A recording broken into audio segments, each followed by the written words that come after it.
What's up, everyone? It's Bucky, and welcome to your, let's see, it's the fourth C tutorial. And in this tutorial, we're going to be going over if statements, and these are also called decisions. Now, what a decision or if statement is pretty much a decision that the computer makes. You give it a test, and if the test passes, then it executes a piece of code. But if it fails, then it doesn't do anything at all. In the way we can test two numbers, since that's what we're going to be working with right now, we can test if one's less than the other using the less than signs, one's greater than the other using the greater than sign, if they are exactly equal using two equal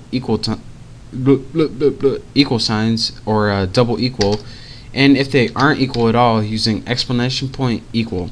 And there are other tests, but I'm just going to be going over the basics today. Sorry, I got whooping cough.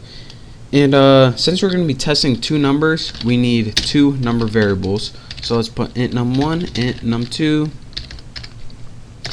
And let me tighten this up a bit. That's what he said. And let's go ahead and just add a simple print statement. Printf. And this just is telling the user what to do. Enter two numbers. And under this, we need to give the user a way to enter two numbers. So put scanf, and inside your argument, the first argument takes, put two variables, %d, %d, and the next arguments, what are those two variables? Num1 and num2, and of course you need the ampersand in front of each of those, which I almost forgot it. So now we have an output on the screen that says enter two numbers. The first number is going to be stored in num1. The second number is going to be stored in num2. Now, for what you've all been waiting for, the if statement. Now, the if statement syntax is this. Let's tighten this up a bit. If, and in your parentheses, you would need a test condition. And again, this if statement, you need to type if. That's built in, that the computer understands. You can't write anything to substitute for that. So if, and in parentheses right after if, you need to make a test condition. So let's put if num1 is exactly equal to num2, and if we say, alright, if these are equal, what do we want you to do? In the instructions that you give it, if it passed the test, you need to add in curly braces. So again, all the instructions, if it passed the test, you add in curly braces, and the test is in parentheses just like this. So what do we want you to do if num1 is exactly equal to num2, or the two values you entered are exactly the same? Let's printf. Let's make this real easy. That's what he said. Let's put they are equal, and of course add your quotation marks. So if they enter two values that are exactly the same, our program is going to write they are equal. Don't believe me? Let me compile and run this baby, and hopefully I didn't forget any semicolons or anything at the end of my statements. There we go. Enter two numbers. How about 5 and 5? Enter, they're equal. Now let me run this again and show you guys what happens if they aren't equal. Just so you guys can see what happens. Enter two numbers, 5 and 76. It just goes until the rest of the program, and it doesn't do anything at all. What this is doing is just waiting for me to put a character right there, and when I press something, it's just going to exit the program. So this is how you can use a simple decision or a test to test the values of two numbers.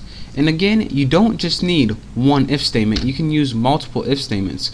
So let me copy this, copy, paste. So if you put if num1 is less than num2, then put %d is less than %d, and we'll put num1, num2. Hopefully you guys can see that. Hopefully it didn't get off the screen. And let's copy this and paste it. If the first number you entered is greater than number 2, then let's put is greater. And what this is going to do is going to test all your numbers again, and it's going to say, alright, if the first number you entered is equal, then it's going to put they are equal.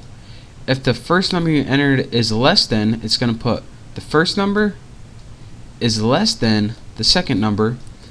But if the first number is greater than the second number, remember this is your test condition after each if, then it's going to fail, not do anything, fail, not do anything. Oh, we got something going on, it is greater than, and it's going to run this test, and since it's going to pass or become true, it's going to execute this block of code. So again, to reiterate, anytime this test is true, it's going to do the code you tell it to. If it's false, it's not going to do anything. So if it's equal, this isn't going to be true, and this isn't going to be true. So just to show you guys, compile and run this baby. One more time. Come on. Let's have the numbers 20. Press enter, and then write 76. Since 20 is less than 76, it's gonna write 20 is less than 76. So what it did is it said, alright, is 20 equal to 76? Nope, so I'm not doing this.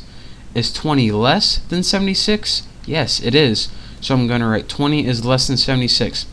And then it checked if it was greater than. Is 20 greater than 76? Nope, so I'm not doing this. So I did 3 tests, but the only one that passed is this one right here. So that is how you make a basic if statement decision. So pay attention to my tutorial, practice, and again, this code is going to be on my website, thenewboston.com. So you can just copy this code from right there and toss it into your compiler so you can follow along with all my tutorials. So do that, and once you figure it out how the basic if statements and decisions work, you can move on to my next tutorial. So thank you guys for watching. I hope you guys are learning something. Make sure to subscribe, and I'll see you next time.